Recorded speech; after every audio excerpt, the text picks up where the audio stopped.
ഇന്ന് സയ്യിദത്തുന ഫാത്തിമ റളിയല്ലാഹു അൻഹയുടെ ആണ്ടിൻ്റെ ദിവസമാണ്. ഫാത്തിമ ബീവി വഫാത്തായത് റമളാൻ 3-നാണ്.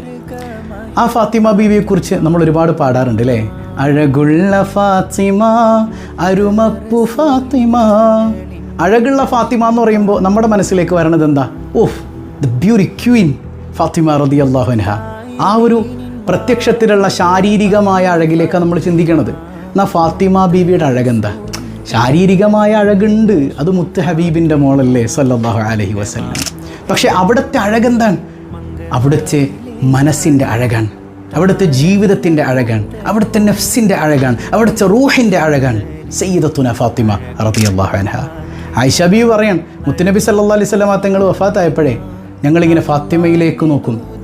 ആ നടത്തം മുത്തുനബി നടക്കുന്നത് പോലെ, ആ ഇരുത്തം മുത്തുനബിയുടെ ഇരുത്തം പോലെ. ഫാത്തിമ സംസാരിക്കുമ്പോൾ ഞങ്ങളിങ്ങനെ വായയിലേക്ക് നോക്കി നിൽക്കും, മുത്തുനബിയുടെ വായ പോലെ, മുത്തുനബിയുടെ ചിരി പോലെ, എന്തിനേറെ ആ പല്ല് പോലും മുത്തുനബിയുടെ പല്ല് പോലെ. സയ്യിദത്തുന ഫാത്തിമ റളിയല്ലാഹു അൻഹ. ആ ഫാത്തിമ ബീവിയെക്കുറിച്ച് ഒരുപാട് തെറ്റിദ്ധാരണ ഉണ്ട് നമുക്ക്.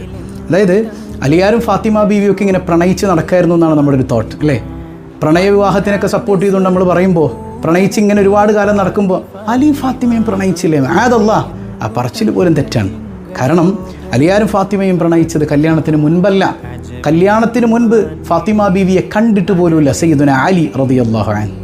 സയ്യിദുന അലി ഫാത്തിമ ബീവിയുടെ അഴകിൽ മയങ്ങിയിട്ട് കല്യാണം കഴിക്കാൻ വന്ന ആളല്ല. അവിടെ നിന്ന് ആഗ്രഹിച്ചത് മുത്തുനബിയുടെ മകളായതുകൊണ്ടാണ് സല്ലല്ലാഹു അലൈഹി വസല്ലം. അവിടെ നിന്ന് ഫാത്തിമ ബീവിയെ കൊതിച്ചത് എന്തുകൊണ്ടാണ് മനുഷ്യന്മാരെ? അത് മുത്ത് ഹബീബിൻ്റെ മോളായതുകൊണ്ടാണ്. അല്ലാതെ ഫാത്തിമ എന്ന പെണ്ണിൻ്റെ ഭംഗി കണ്ടിട്ടല്ല അലിയാർ കൊതിച്ചത്. ആ കല്യാണം കഴിഞ്ഞതിൽ പിന്നെ എങ്ങനെയായിരുന്നു? ആഹാ, ആ ജീവിതം എത്ര മനോഹരൻ! അലിയാരും ഫാത്തിമയും പ്രണയത്തിൻ്റെ ഏറ്റവും വലിയ ഉദാഹരണങ്ങളായി മാറി. ആ ജീവിതം തന്നെ പ്രണയം, അതിനൊരു പര്യായമുണ്ടെങ്കിൽ അലി ഫാത്തിമ അവരുടെ ലൈഫാണെന്നുള്ളതായി മാറി. എന്തുകൊണ്ടാണ് അങ്ങനെ ജീവിക്കാൻ പറ്റിയത്? അവരല്ലാഹനെ തൃപ്തിപ്പെട്ടത് കൊണ്ടാണ്. അപ്പോൾ കല്യാണത്തിന് മുമ്പല്ലടോ പ്രണയിക്കേണ്ടത്, കല്യാണം കഴിഞ്ഞിട്ട് പ്രണയിക്കൂ. ലൈഫ് അപ്പോഴാണ് നമ്മൾ ആസ്വദിക്കേണ്ടത്.